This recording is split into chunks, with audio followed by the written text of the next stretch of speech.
Former Northern Ireland First Minister Lord Trimble has urged US President Joe Biden to drop his support for the Northern Ireland Protocol, warning the post-Brexit border rules risk a return to sectarian strife. The architect of the Good Friday Agreement accused the White House of continuing damage being caused to the peace treaty by siding with the European Union on the issue. He said in a letter to the US President that the political promises of the Belfast Agreement had been flippantly dismissed because of the protocol. Well, let's talk now to former First Minister of Northern Ireland, the one and only Arlene Foster. Arlene, thank you very much for making the time for us. Absolute pleasure to have you on the show. Look, just what's your message to Joe Biden?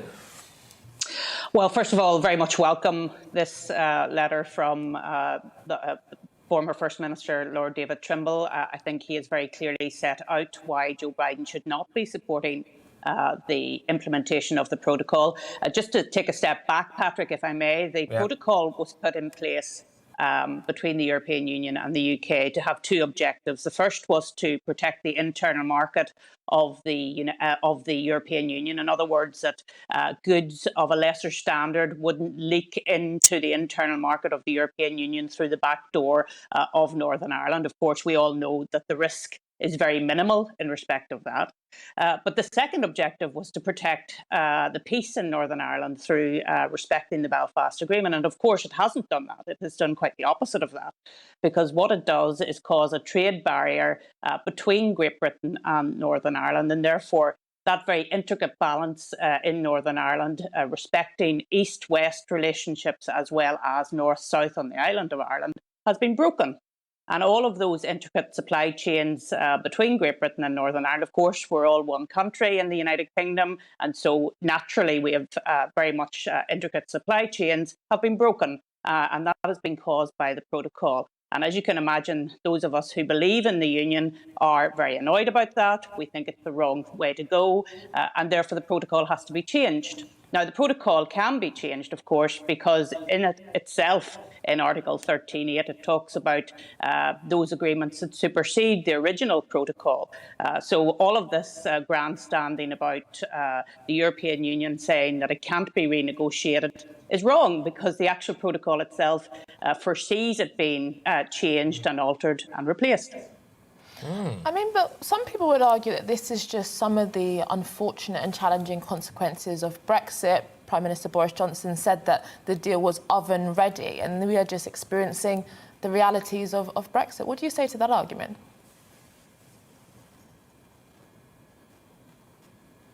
Oh, we've lost Arlene. Come on, Arlene. Anyway, well, I'm sure Arlene will be back with us. I'm absolutely certain that she wasn't ducking your penetrative question there. I think it's just a connection issue, so we'll be going back, hopefully, to Arlene Foster very, very shortly. Do you think that Joe Biden understands? Now, Joe Biden, for me, always bangs on, doesn't he, about his Irish heritage. My understanding is his family came to America in, I think it was the early 1800s, I think it was. So I know that Joe Biden's, knocking on a little bit, but I think it's a bit of a stretch to say that he was got some real direct kinship with the Emerald Isle, I think. But I mean, it does seem to be something in American culture. Like, I've seen people say that they're 1/8 this, 1/8 that, a quarter this. They're desperate for some history, aren't they? Exactly. I mean, it's such a new and young country, so I think a lot of people want to grab onto some ethnic or cultural heritage from other parts of the world. But I do think, I think the points are very strong that actually this is potentially going to inflame sectarian issues. We saw this year an increase in violence in Northern Ireland, and I think if that is actually what it's causing, a breakdown in peace, then that absolutely has to be looked at, surely. I wonder what Joe Biden's grasp, but the President of the United States, but I should call him really, what his grasp of international relations actually is. And there's a reason why I say that, and it's concerning, which is that you see what happened in Afghanistan. Now, President Biden seems perfectly content for a very mineral-rich nation there to just fall into the hands of China and, to a lesser extent, probably Russia. Didn't seem to mind too much about that. Didn't seem to mind too much about the international relations fallout and car crash that was pulling out of Afghanistan without really even consulting us about it. He seems to have a very basic grasp of what Europe is, right? So I think he sees the European Union as one to see, and us as another, and he has to take the side of the European Union because they're liberal, I think, and that's what he sees himself as being. And so you end up in a situation like this, where you've got a pretty bad pretty bad rule and reg here taking place, and I think Joe Biden just rigidly goes, well, what's the European Union side? We need to take that. I mean, it really does make you wonder about this whole special relationship, something that you often find British politicians calling upon more often than American politicians. But you would have thought that this would be something that they would consider, given that we're meant to be one of their closest allies. And at the end of the day, this is a democratic vote, and that we have to deal with the realities of this democratic vote. But the idea that we should not look at it again if there are actually a breakdown in peace and a possibility of violence, I think is quite worrying. I think we have Arlene Foster back She's with back. us. She's again. back for more. Yes. Thank you for coming back to us, Arlene. You witnessed live on air the death of my iPad. Right, where were you, Arlene? I believe Anaya had just probed you. Anaya had asked me a question, yeah. So was this an inevitable consequence of Brexit? No, it wasn't an inevitable consequence of Brexit. Far from it. I think at the time of the Brexit negotiations, the Prime Minister was very keen to, quote unquote, get Brexit done. And the European Union, pushed by the Irish government, really wanted to make sure that they held Northern Ireland in a place where there was no border on the island of Ireland. Of course, there were other ways of doing that through technology, through intelligence. But instead, what we got was a border in the Irish Sea, which, of course, is unacceptable. If we're part of the United Kingdom, then we should very much be able to trade across the rest of the United Kingdom, and the protocol doesn't allow that to happen.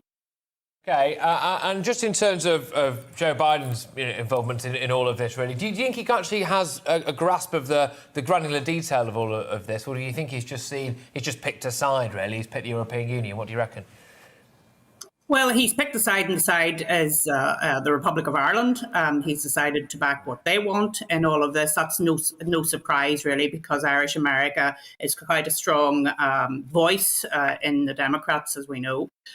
So what we need him to do is to try and understand the actual reasoning behind the Belfast Agreement, the fact that it is a balanced agreement, and that consent to anything that happens in Northern Ireland by the majority of those of us who live here is a very important part of that.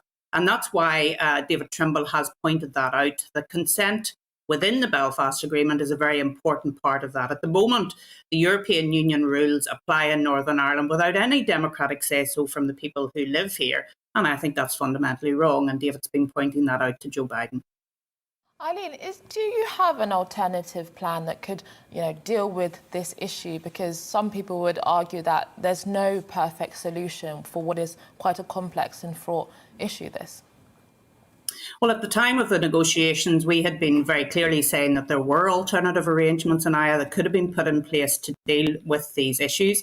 As I think I've indicated, the risk to the internal market of the European Union is very small, and it could have been dealt with by using technology, by using data collection, by using intelligence on the border as to where the goods were coming from. So, for example, if you take one of our major supermarkets here in Northern Ireland, Sainsbury's. Sainsbury's send goods, of course, from their warehouses in England over to Northern Ireland.